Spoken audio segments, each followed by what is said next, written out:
Les auditeurs les plus assidus de l'émission reconnaîtront quelques traits communs à certaines légendes des tout débuts de Légendes de France. Avis à bon entendeur. Je suis Louis Brache et vous écoutez Légendes de France. Nous poursuivons notre exploration des contes et légendes bretons. Avant de commencer, je vous invite à noter ou à liker le podcast si l'émission vous plaît. Ça aide beaucoup au référencement de l'émission et à ce que ces histoires touchent le plus grand nombre. Saint Paul Aurélien fut formé aux côtés de saint Samson, au pays de Galles. Comme ce dernier, il rejoignit l'Armorique pour y transmettre les mots du Christ.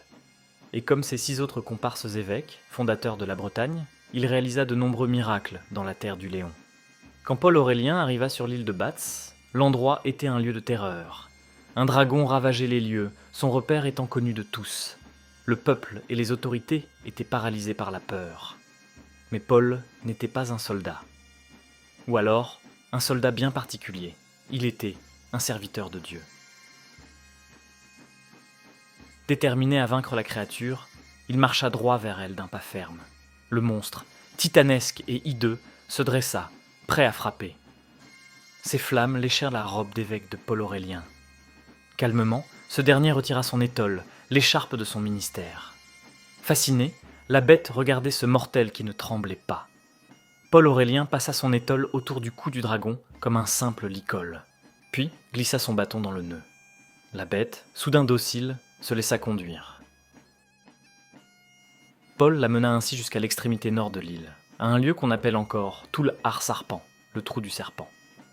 Là, il lui ordonna de disparaître à jamais dans les profondeurs marines, et le monstre obéit. Le comte local, Witur, voyant ce miracle, offrit à Paul l'île entière, et son oppidum, sa forteresse. Paul était un bâtisseur. Il apaisa la terre et guérit cette dernière des sévices du dragon.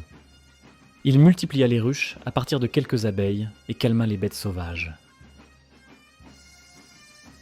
Une amitié profonde se tissa entre le comte et le saint homme. Un jour, ce dernier raconta au comte Witur son seul regret. Avant de rejoindre l'île, il avait établi ses bagages à la cour du roi Marc, en Cornouailles, le fameux roi aux oreilles de cheval. En partant, il avait demandé une seule chose à ce roi légendaire, une des 7 cloches qui servaient à appeler les invités à table. Paul Aurélien voulait en faire usage pour appeler les fidèles à ses offices, mais le roi ou son carillonneur refusèrent fermement.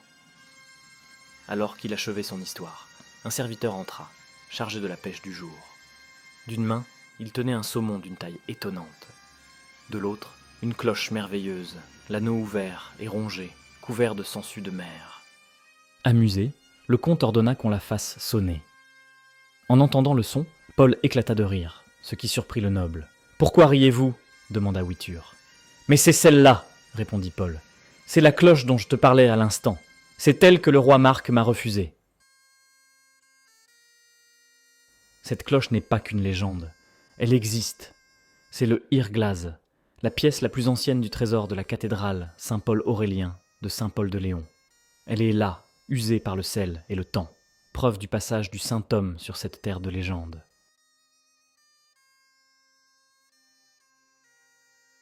Merci à tous d'avoir écouté cet épisode. N'oubliez pas de vous abonner pour plus de contenu de ce genre. N'oubliez pas également de noter le podcast sur Spotify et Apple Podcast. Les 5 étoiles aident énormément au référencement de l'émission et à répandre ces contes et légendes français.